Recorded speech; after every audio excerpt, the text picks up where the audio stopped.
have breaking news tonight. Queen Elizabeth II has died with her family by her side. She was the longest ruling British monarch. Our thoughts and prayers are with the Queen's family and the people of Great Britain. Welcome to America Uncanceled. A majority of Alaska voters, 60%, just voted for Republicans, but a Democrat will represent them in Congress. How does that work exactly? Well, there's this scheme. It's called ranked choice voting. We know that it's pushed by liberals and it disenfranchises voters. This convoluted system allows voters to rank candidates in their order of preference and to transfer their votes if no candidate gets more than 50%. It almost always ends up benefiting Democrats. Just 4 years ago in Maine, Jared Golden got elected to Congress due to this system. Even NPR, yes, the liberal NPR that should be defunded, admitted it was to blame. Quote, ranked choice voting delivers Democrats a House seat. That was their headline. Former Alaska Governor Sarah Palin was just robbed by this voting scheme in Alaska. She joins me now. Governor, it is great to see you. Thank you so much. It's an honor. Well, before we get to what happened in Alaska and that special election race, obviously you've heard the breaking news about the passing of Queen Elizabeth II, obviously someone who has had an instrumental role in Great Britain's history. I'd like to get your initial thoughts. Well, first, for the family, and I'm glad that you had prefaced the show even with saying thoughts and prayers are with the family, because that's first and foremost, I think where focus should be, because it doesn't matter the age of a parent or grandparent passing. It is extremely sad. So my two thoughts and prayers are with the family. But what a wonderful character. She always being so optimistic and positive, and not, at least out in the open, being political. And that's really refreshing for a world leader like that. I was listening today to some reports on her, how she probably was political behind the scenes, of course, working with her prime ministers over the years. And that's interesting also, that she was able to come across as just being such a good, strong, wise leader, and yet let the other people deal with the dirty politics that have to be dealt with.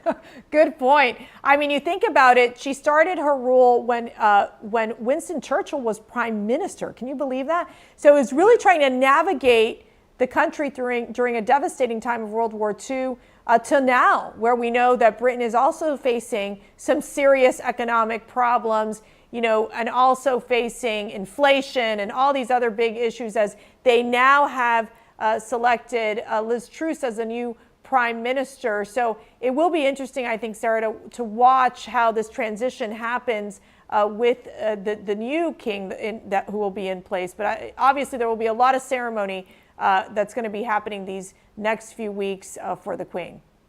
Yeah, and well deserved also. I guess the funeral will be equivalent or even grander, if you will, than Winston Churchill's. Right. And there hasn't been a funeral like that in these decades, but well deserved, of course. Well, quite a life, I have to say. I'd love to jump into this race. We know you just had the special election, and were you surprised by the result that Mary Peltola did end up winning the race, by the way that the ranked choice voting scheme is put in place? I was not surprised. In fact, I kept warning voters, right. And I've been warning voters for 4 months. President Trump was up here doing a huge, rambunctious, awesome rally for Alaskans, and he warned the audience, saying, you know what, with your new system here you got going, that's an experiment, you can probably bet on you'll see your third most popular candidate actually win this thing. Wow. Because you're gonna look at the second and third place votes that a candidate were to receive, and an algorithm in the Dominion computer system figures out where those second and third place votes should be distributed. If your top candidate doesn't prevail, doesn't get 50% plus one votes. It's very complicated. It's a shame that this is in place, and it truly is an experiment. There are about 14 liberal enclaves across the U.S. They have, as you pointed out, Maine is one of them. They have this newfangled, weird kind of system that does complicate things. I think it results in voter suppression because so many people get frustrated. They're just like, I don't Why? think my vote's even going to count. Right. I don't want to participate. So I got to ask you, can you walk me through the history? How did they even put this ranked choice voting in place in Alaska? That's a good question. Lisa Murkowski, Senator Lisa Murkowski, who got her position in the Senate 20 some years ago now by her dad having resigned, and handed the position to Lisa Murkowski. Well, she runs as a Republican or an independent, but you can't run an outright Republican like in a closed primary that everybody's used to. So her attorney wrote this system, ranked choice voting, in addition to doing away with our primaries. Now it's a jungle primary up here. And the way that the ballot initiative read, because it had to go on a ballot, people had to vote for it. Of course, it kind of snookered people into saying, yeah, let's do this, because the language was all about keeping dark money out of Alaskan politics. Ironic, because it's dark money funding this kind of scheme is what it is. So a jungle primary is what we first saw back in June. There were about 50 candidates, and I won. I won outright by quite a bit. And that wasn't winner take all, though. Then we go to a second vote, and then a third vote. It's a process of elimination. We still have a fourth vote to secure the at-large seat. So I still have a shot at winning, but Republican votes will still be split unless Nick Begich, my Republican opponent, unless he unifies the party in the state and just gets behind my candidacy. And you do call for that. You're calling for the GOP to unite behind your candidacy. Obviously, you have the strongest and the biggest endorsement, that being Donald Trump. CPAC has come behind and definitely endorsed you as well. You know, what we do learn is that these other candidates, they just feel very much entitled to stay in the race.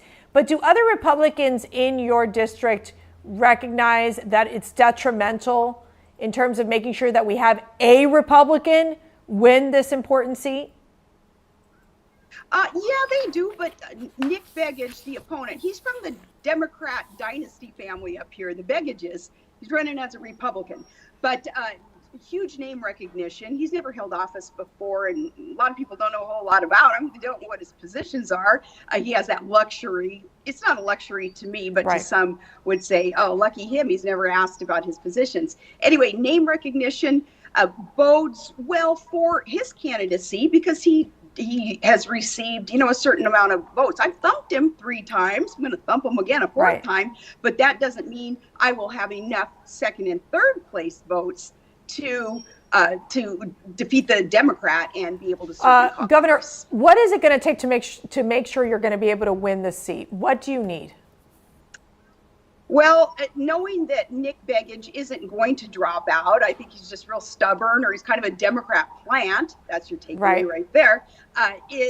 So knowing that he's not going to, I'm telling my team, we just have to work that much harder. We have to make sure that we're focusing on what my record is as a mayor, a city council member, an oil and gas regulator, a governor, and a promoter of Alaska's interests, especially drill, baby, drill. We have to get out there, make sure people remember that record, and certainly what the vision is for our state and for our country. So much of that has to do with tackling inflation. It all comes down to energy and that inherent link between energy and prosperity and energy and security. Well, Alaska should come into her own now at this time for the country to help secure the country. We just got to get that message let's out. dig a little further into that. As you know, and I'm sure you saw last week with President Biden's really divisive speech where he didn't tackle any policy issue, but really managed to insult millions of Americans, the MAGA Republicans, calling them extremists, calling them a threat to democracy. I just saw a poll come out yesterday from Reuters where it was basically saying the majority of Americans agree that these MAGA Republicans, they're a threat to democracy. This is super dangerous rhetoric coming out of the president and these Democrats and this propaganda machine. What are your thoughts when you heard that speech? What was your reaction? I think it's having just added to all the division in this country. He's so fake about being a unifier. He's the complete opposite. He is the antithesis of a unifier. But the language, you're right. it's dangerous because it actually would incite violence. Right. He's essentially suggesting that anybody who is just common sense constitutional conservative, whom he would define as MAGA, that person needs to be stopped. And who knows how people take that. Crazy people may take that a way that does endanger. So no. It was so undignified too. That was a strange thing that his handlers, people shove him out there, President Biden, and tell him what to say. And shame on them for, I think it's elder abuse. Man, they use him as a puppet and they make him say these things that, oh my, I just hope and pray it's not actually in his heart. Right. Well, I think you're being too kind, Sarah. And I know you're like one of the toughest women I know, because I think it's in his heart. I think that he really does feel this hatred for millions of Americans. I do want to get your comment on President Obama. They just did the unveiling of the portraits. I want you to take a listen to what he had to say. You have guided us through some perilous times. You've built on and gone beyond the work we all did together to expand health care, to fight climate change, to advance social justice, and to promote economic fairness.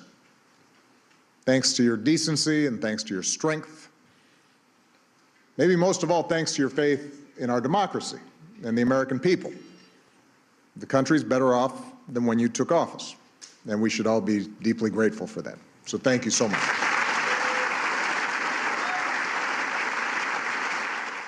Governor, this is the former president of the United States saying, yeah, you, Joe Biden, oh my goodness, things are so much better in America since you've been president.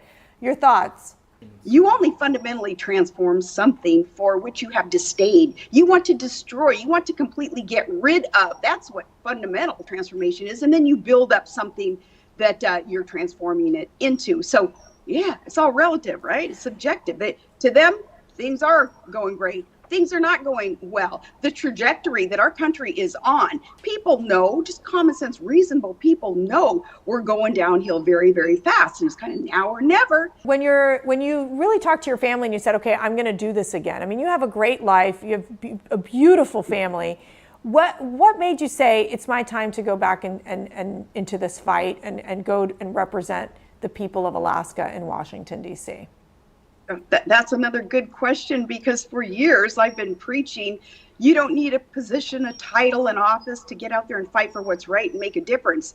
But there is a time and a season for everything. And I do believe that this is a season where the good guys in DC, they need reinforcements. Yes. And I'm willing and able to take one for the team, because you're right. I love my life in Alaska. I love just, getting to be with my family and my community. But more than willing to, because as I say, I think it's now or never to save our country.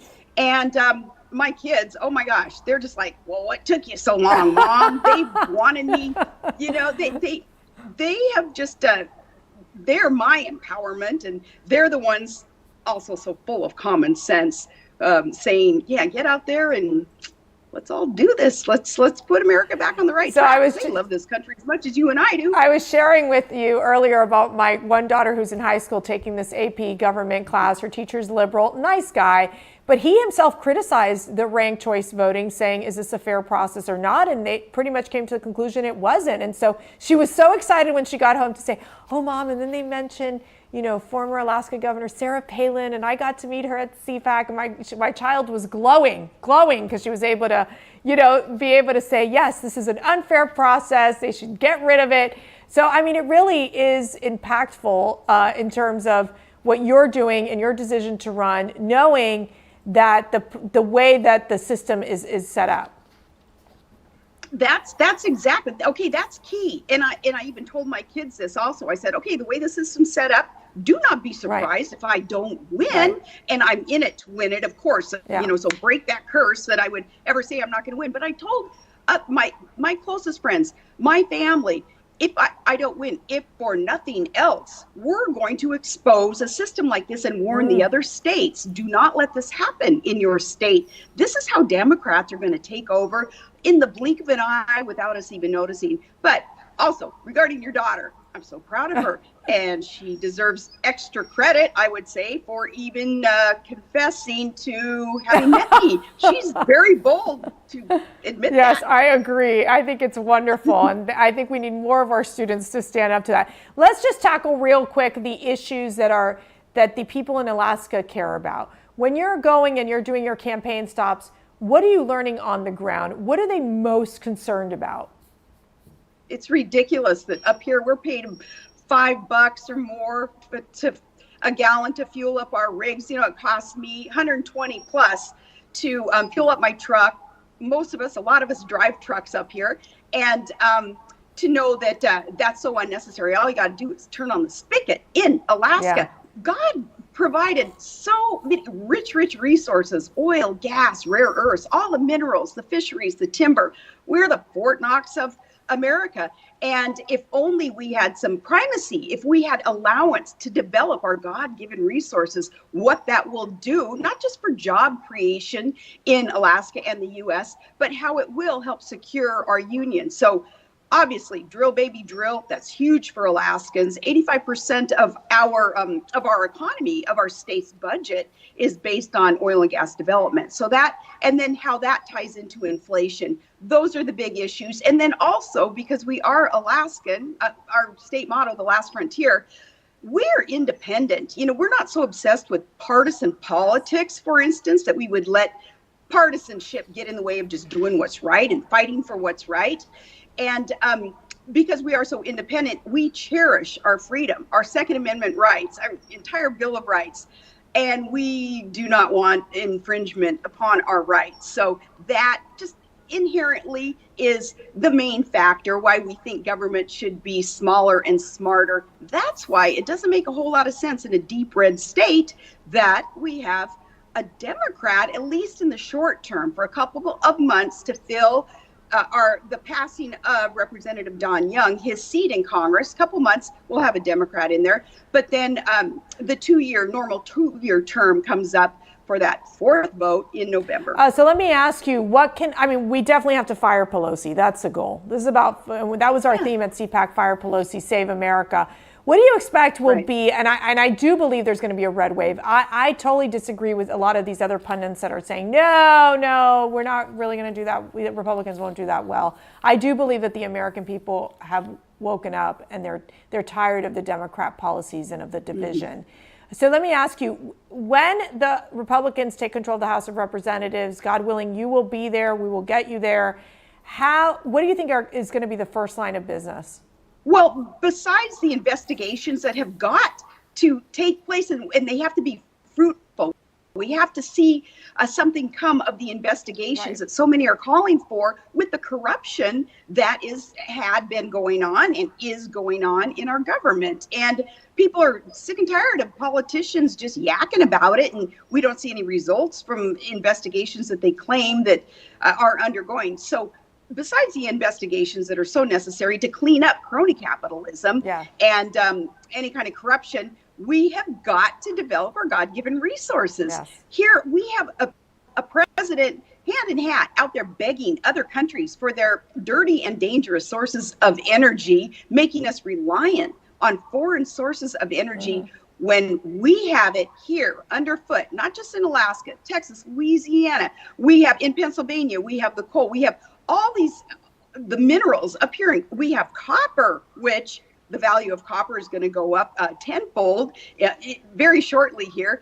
We have all the resources here. So in Congress, we have to thwart the Biden-Pelosi anti-energy agenda that is underway. And we have got to develop our own and watch how that then positively impacts all the other issues that we're going to be talking about. Governor, one of my favorite images this week was watching, and we could put it up on the screen. It's like the coal miners were pushing this electric vehicle that had stopped. I was literally like, that is too much. And it just shows how the Democrats are going to bully us into try to drive an electric vehicle, and they can't seem to just say, hey, let's just find a balance. If you want to, what about free market? If you want to buy an electric vehicle, go for it. If you want to buy, a gasoline car, great, go for it. Yet they're forcing it down our throats. And you know that the electric vehicle would never get you even out of Alaska to drive to another state. Right. And we have to drive through a foreign country to get to any other state. Yes. We have to drive through Canada. Yeah, I think that too.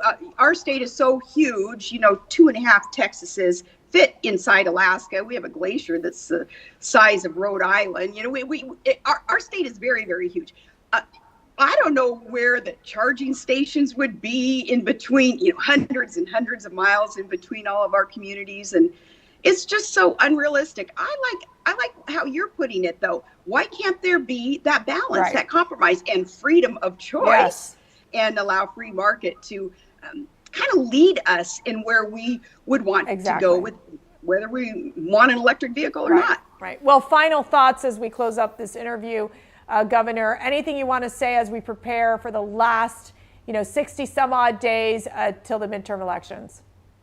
Well, I really, really appreciate CPAC, because CPAC has been just the preeminent gathering place for intellectuals, for common sense constitutional conservatives to have guidance and to have an empowerment and have unity, helping all of us as individuals strengthen our spine. CPAC is the center of all that. So I'm overwhelmed and extremely happy, proud, honored to have CPAC's support. Also, CPAC has the most fun events. Oh my gosh. Well, we have fun people like you joining us, which is just so wonderful. It's always fun. It's always fun. Talk about pumping up the crowd. That is Sarah Palin, ladies and gentlemen. That's definitely the case.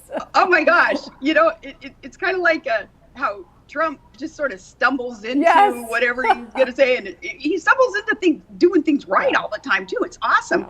But I love the way that he rallies the crowd too, that are CPAC supporters, and oh my gosh, it's that makes being in this rough and tumble arena of politics that makes it fun also. Well, how I'd like to say, and I just remember when you were our vice presidential nominee, the one thing I loved is you were like pre-Trump, right? Like you really had those elements, the Trumpian elements of being a fighter, before even Donald Trump was on the stage, now in 2016 and 2020, and you got it, and you understood the grassroots, and you taught all of us a lot about really listening to the grassroots and where our country was headed. So I want to thank you for your leadership, and we are again so proud to endorse you. Former Alaska Governor Sarah Palin, now the congressional candidate in Alaska, and we do hope, and we're here to help to make sure that we get you to the finish line so that you can be one of the big fighters in Congress. Thank you so much for joining me on America Uncanceled.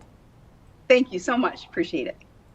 And thank you all for watching. And remember, you can download America Uncanceled wherever you listen to your podcast. So listen in when you're on the road or when you're cooking for your kids. We're always around to make sure that you receive the best analysis on what's happening here in the swamp and across the country and the globe. God bless and take care.